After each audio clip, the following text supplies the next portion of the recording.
Okay. Natasha Ebtehaj, Fund Manager for Global Equities at Artemis Investment Management. Thanks very much for joining us. Now, imagine this.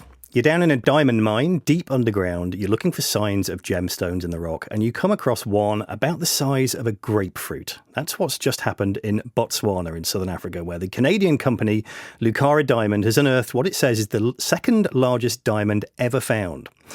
It was discovered at the Karowe mine, about 500 kilometres north of the capital, Gaborone.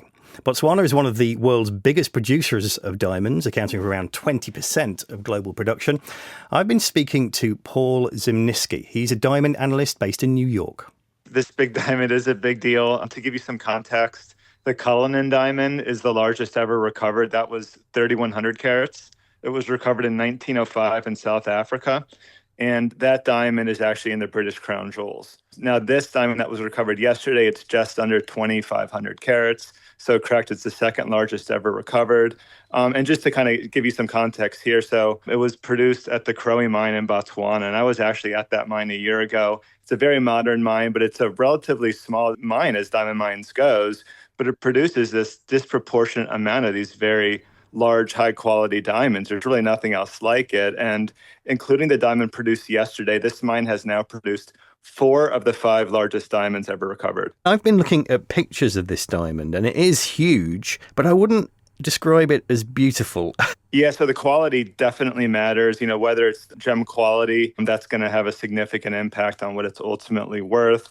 It's going to take a long time to go through and analyze this. There's a lot at stake. But at the end of the day, you want a diamond that's, high quality. So, very bright, white, colorless stone. Note a few inclusions. You want no fractures like within the stone, and the location of those matters if you do have fractures. Is it possible to say at the moment how much this diamond is worth? What's its market value? No, it's not, just because, again, as you alluded to, we really don't know the quality. But I mean, it could certainly be in the, that tens of millions of dollar range. For it to be in like the 100 million plus, it would really have to be superior quality. And again, it's just going to take a long time to fully analyze this diamond, given, how much is at stake. And what's the market for diamonds like right now? Because we saw some high prices for them a few years back, and then a lull in the market towards the end of last year. Yeah, diamond demand hit all-time records in 2021 and 2022. We're kind of now on the other side of that. There's been a hangover. People bought a lot of diamonds. A lot of the factors that drove the diamond consumption, the stimulus, and people were locked down, so they couldn't spend money on things like travel. That's now reversed. And the market is definitely in a lull. I would say it's kind of the lower to mid-tier segment of the market is the weakest at the moment. But that really high-end market continues to do well. Again, those diamonds that sell for the hundreds of thousands or millions of dollars. And I think a lot of that has to do with the ever-growing wealth gap. Ultra-wealthy people continue to benefit from all the asset inflation that resulted during the pandemic years. And these are the types of people that buy diamonds like the one that was recovered yesterday. Now, we've looked a few times on this program at the issue of lab-grown diamonds, and we've asked the question of whether they might actually replace natural diamonds. You can actually produce diamonds in a lab now. Do you think that's likely to happen, that the lab-grown diamonds could replace natural diamonds like this one that's just been found in Botswana?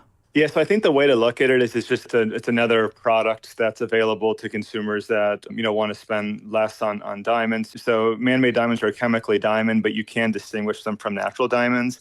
And because of that, we could theoretically produce as many lab-grown diamonds as we want. So the supply and the value fundamentals are completely different. And then you could, in cases, you could buy a lab-grown diamond for 90% less than an equivalent natural diamond. So the price points are very different. And I think it's kind of driving a different demographic of consumers. So I think they're going to coexist, and people should just look at it as another option. Okay, and once you have a diamond, and I have to confess, I don't have one myself, but once you have one, does it retain its value over time? So I think when you look over the longer periods, the larger, higher quality diamonds, certainly have, when you get to the lower, less rare diamonds, it's not nearly as much the case. So, diamonds they aren't fungible. There's so many different qualities and so many different sizes and characteristics. It's a very nuanced market from that standpoint, but it's the rarest, most desired ones are the ones that tend to retain the value the best. Paul Zimnisky there. And if you want to see that diamond, you can find a photo of it nestled in the palm of someone's hand on the BBC website. I wonder if that person, once that photograph had been taken, actually gave it back. That's just about all we have time for today on this edition of World Business Report.